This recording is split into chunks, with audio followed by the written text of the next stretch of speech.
ও জওয়ানেরা যুবকেরা, ও আমার নবী পাকের আদরের উম্মত উম্মতিরা, আমি আপনি যেদিন মারা যাব, মরে যাব, আমার আপনার ইন্তেকালের খবর আত্মীয় স্বজনেদের কানেতে চলে যাবে। আত্মীয় স্বজনেরা কাঁদতে কাঁদতে আমার আপনার বাড়িতে চলে আসবে, আমার আপনার বাড়িতে চলে আসবে। আমাদের ইন্তেকালের খবর মসজিদের মুয়াজ্জিন সাহেবের কাছে চলে যাবে।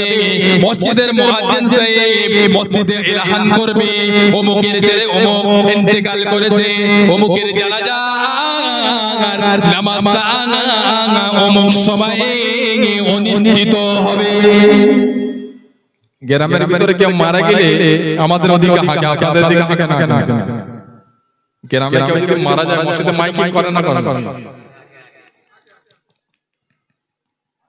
আমি আপনি যেদিন মারা যাব, মরে যাব, আমার আপনার ইন্তেকালের খবর আত্মীয় স্বজনেরা শুনে আমাদের বাড়িতে চলে আসবে। প্রতিবেশীরা বাড়িতে চলে আসবে। কেউ কেউ এসে বলবে তাড়াতাড়ি করে গোসলটা দিয়ে দাও, তাড়াতাড়ি করে গোসলটা দেওয়ার জন্য ব্যবস্থা করবে। কেউ কেউ পানি গরম করতে থাকবে, কেউ কেউ ফুল গাছের পাতা নিয়ে পানিতে ফেলবে, আমার আপনার শেষ গোসলটা দিয়ে দেবে। গোসল দেওয়ার পরে উঠানে বা বাজারে তোমার একটা খালি জায়গা রাখে না? শেষবারের মতন দেখায় না? আত্মীয় স্বজনেরা শেষবারের মতন দেখে মায়ার কান্না কাঁদবে, কিন্তু কান্না ভালো নয়, কান্না ভালো নয়। ও মৃত ব্যক্তির আত্মীয় স্বজনেরা, তুমি যদি মৃত ব্যক্তিকে সত্যিকারে ভালোবেসে থাকো, মৃত ব্যক্তিকে যদি সত্যিকারে মহব্বত করে থাকো, মৃত ব্যক্তির জন্য কোরআন পাক তেলাওয়াত করো, মৃত ব্যক্তির জন্য সূরা ফাতিহা শরীফ তেলাওয়াত করো, সূরা ইখলাস শরীফ তেলাওয়াত করো, দুরূদ শরীফ তেলাওয়াত করে মৃত ব্যক্তির রূহে সবরসারি করে দাও। তোমার দোয়ার খাতিরে, তোমার দোয়ার ওসিলায় আল্লাহ পাক চাইলে ওই মৃত ব্যক্তির কবরের আযাবকে আল্লাহ পাক মাফ করে দিতে পারেন। জোরে বলুন সুবহানাল্লাহ, আরো জোরে বলুন সুবহানাল্লাহ।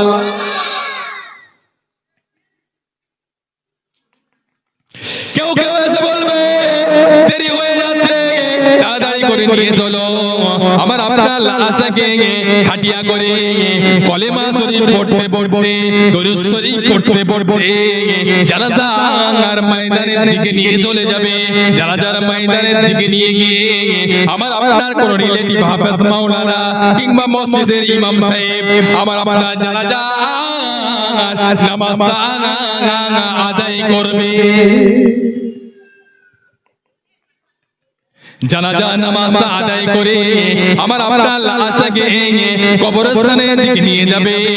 কবরের ভিতরে নামিয়ে দিয়ে বিসমিল্লাহি ওয়া ফি সাবিলিল্লাহি ওয়া আলা মিল্লাতি রাসূলিল্লাহ বলে সকলে যখন তিন মোটা মাটি দেবে, মিনহা খলাকনাকুম ওয়া ফিহা নুঈদুকুম ওয়া মিনহা নুখরিজুকুম তারাতান উখরা বলে সকলে যখন তিন মোটা করে মাটি দিয়ে কক্ষের দিকে চলে আসবে, বাড়ির দিকে চলে আসবে, আমার আপনার প্রতিটি ব্যক্তির 40 কদম চলে আসার পরে কবরের ভিতরে আল্লাহ পাকের মুনকার নাকির সাওয়ালের জবাবের ফেরেশতা এসে হাজির হবে।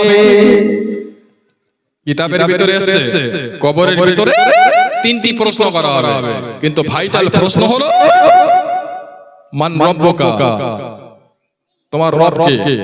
আল্লাহ পাকের যদি মাহবুব বান্দা হয় ওই ব্যক্তিটা বলবে রব্বি আল্লাহ। দ্বিতীয় নাম্বার প্রশ্ন করা হবে আমার নবী পাককে দেখিয়ে দিয়ে বলবে ফেরেশতারা মা কুনতা তাকুলু ফি হাযার রাজুল, আল্লাহর বান্দা এই ব্যক্তি সম্পর্কে তোমার ধ্যান ধারণা কি?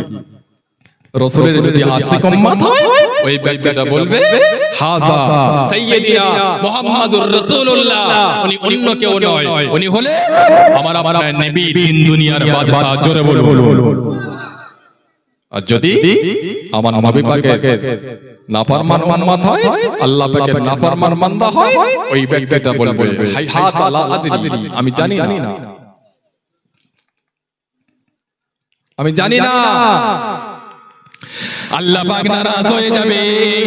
আল্লাহ পাক নারাজ হয়ে গিয়ে আল্লাহ পাক ফেরেশতাদেরকে বলবে, ও আমার ফেরেশতারা, আমার বান্দা মিথ্যা বলেছে, আমার বান্দা ঝুট বলেছে, আমার বান্দার কবরে আমার জাহান্নামের দরওয়াজা খুলে দাও। ওই ব্যক্তির কবরে আল্লাহ পাকের আযাবে জাহান্নামের দরওয়াজা খুলে দেওয়া হবে।